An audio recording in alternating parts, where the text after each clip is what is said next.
এখন আপনি বর্তমানে আজকে আমরা একজন সাধুর কাছে অবস্থান করতেছি।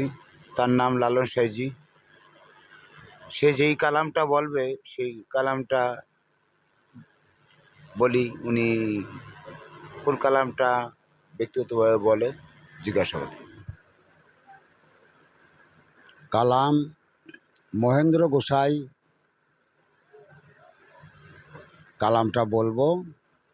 তো মহেন্দ্র গোসাই 500 বছর আগে উনি এই কালাম রচনা করেছেন। 200 বছরের উপরে উনি হায়াতে ছিলেন দুনিয়াতে। উনি একজন বিশাল বড় মাপের সাধক। এই সাধকের গান, সাধক পৃথিবীতে নাই, কিন্তু তেনার গান এই বাণী আইসে থেকে গেছে দুনিয়ায়। এই বাণী গণন আমি আজকে একটা বাণী বলবো। এসেছে এক রসিক পাগল নদিয়াতে, দেখ না তোরা। এসেছে এক রসিক পাগল,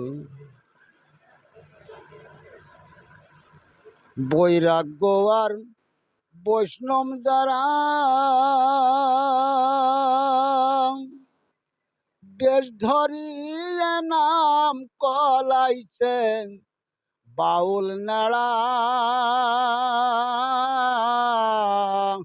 বৈরাগ্য আর বৈষ্ণব যারা বেশ ধরিয়ে নাম কলাইছে বাউল নাড়া। গোসাই মহেন্দ্রর বচন পেতে হলি সেই চরণ। গোসাই মহেন্দ্রর বচন পেতে হলে চরণ হতে হবে তোর জ্যান্ত মরা। এসেছে এক রসিক পাগল বাধাইল গোল নদিয়াতে, দেখ না তোরা। এসেছে এক রসিক পাগল।